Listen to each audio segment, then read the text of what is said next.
It's 7:42 in the evening, and somewhere in a house you already know, a parent says the same sentence for the fifth time tonight.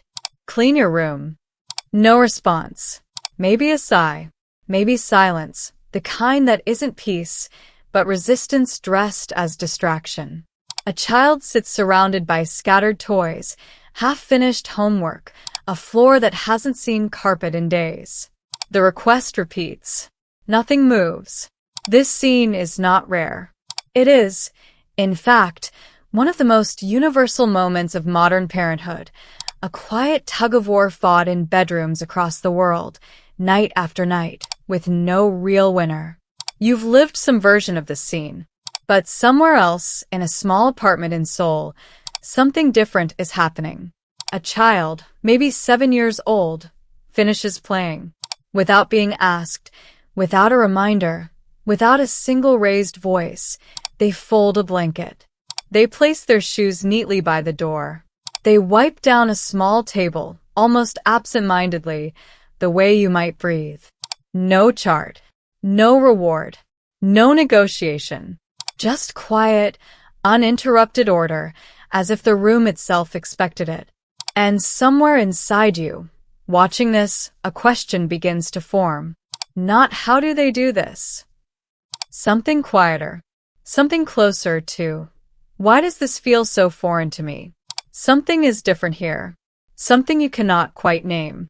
Let that feeling sit for a moment, because it deserves more than a passing thought. At first glance, this looks like a story about tidiness, about habits, about obedient children and lucky parents. But that reading misses something far more interesting happening underneath the surface, something that has little to do with cleaning at all.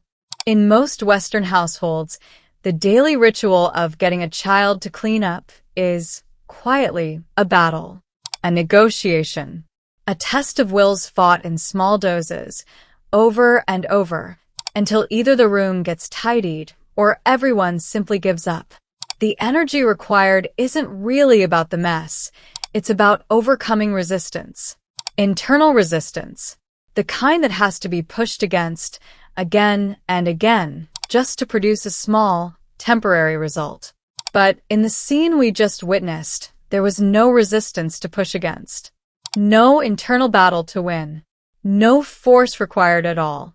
This is the distinction psychologists have quietly studied for decades, the difference between forced compliance and internalized order. One is imposed from the outside, moment by moment, exhausting everyone involved. The other seems to come from somewhere else entirely, from within, already settled, already resolved. And that raises a far more unsettling question than, how do you get a kid to clean their room? It raises this one. What kind of inner world doesn't need to be told twice? To understand that inner world, you have to look somewhere most people never think to look, not at the child, but at the space around them. In Korean domestic life, there is a quiet cultural undercurrent known as jong, a deep, often untranslatable sense of connectedness, of shared belonging between people and the spaces they inhabit. A home, in this framework, isn't simply a container for individual lives. It's an extension of the self. And when a space is understood as an extension of who you are, disorder within it doesn't feel neutral. It feels dissonant, almost like a kind of static. This is not something explained to children in words. It isn't a lesson delivered through lectures on responsibility. It is absorbed, quietly, repeatedly, invisibly, through immersion. A child raised inside an environment where order is simply the ambient condition of daily life doesn't experience tidiness as a task assigned to them. They experience it as the natural shape of the world they were born into. And here is where neuroscience quietly agrees with culture. Research on habit formation has shown, again and again, that behavior is rarely built through willpower. It's built through repeated environmental cues, small, consistent signals that wire themselves into identity long before conscious choice ever gets involved. The room isn't cleaned because a child is told to clean it. It's cleaned because clutter, to a mind shaped this way, feels like something slightly out of tune with itself. Which raises a deeper question. If the environment can shape behavior this quietly, this completely, what else might it be shaping, far beneath the surface of that same child's mind? To answer that, we have to leave the room for a moment and look at something far more familiar. A phone screen lighting up in the dark. A notification, then another, then 3 more before the first one is even read. A mind pulled in 6 directions before breakfast has finished. This is not a criticism. It is simply the environment most of us have inherited, whether we chose it or not. And here is the quiet, uncomfortable truth. A mind that lives in constant stimulation slowly loses its ability to notice disorder at all. When everything is loud, nothing registers as too loud. When everything is scattered starts to feel normal. A messy room stops producing discomfort, not because the person has become undisciplined, but because their internal baseline has shifted. The static is already there, inside, so the static outside blends in. Now hold that against the child and soul. Raised in a home with fewer competing signals, a calmer sensory rhythm, an environment that rarely asks the nervous system to fracture its attention in 10 directions at once, clutter doesn't disappear into the background. It stands out. It registers as friction. Something to resolve, quietly and immediately, simply because it interrupts an internal quiet that already exists. Which means the room was never really the point. The room was only ever a mirror, reflecting whether the mind looking at it was calm enough to notice what didn't belong. And that reframes everything. This was never about obedience. It was about regulation. So, let's go back to where we started. That child and soul, folding a blanket without being asked. It's tempting to call this discipline. It's tempting to admire it as a trait, something the child simply has and others simply don't. But that framing, however comforting, misses the truth entirely. The child wasn't taught to clean. They were raised inside a nervous system and an environment where disorder simply never had room to take hold in the first place.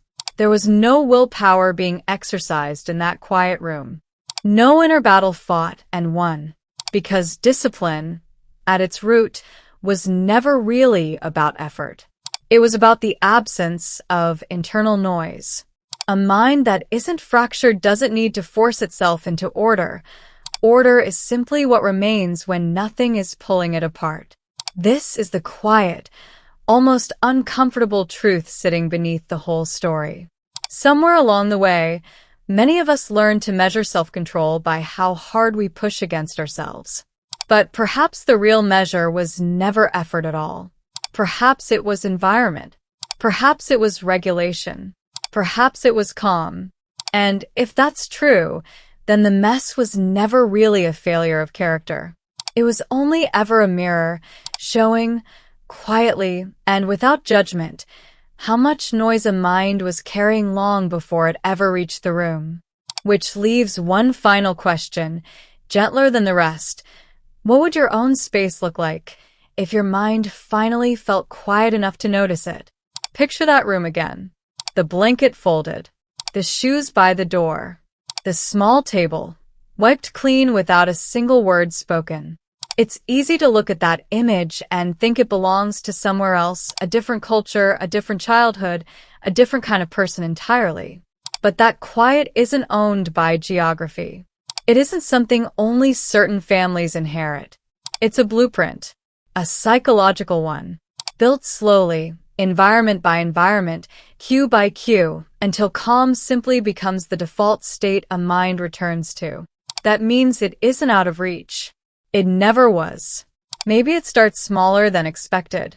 One corner of a room that stays clear, not out of obligation, but because clarity there feels good.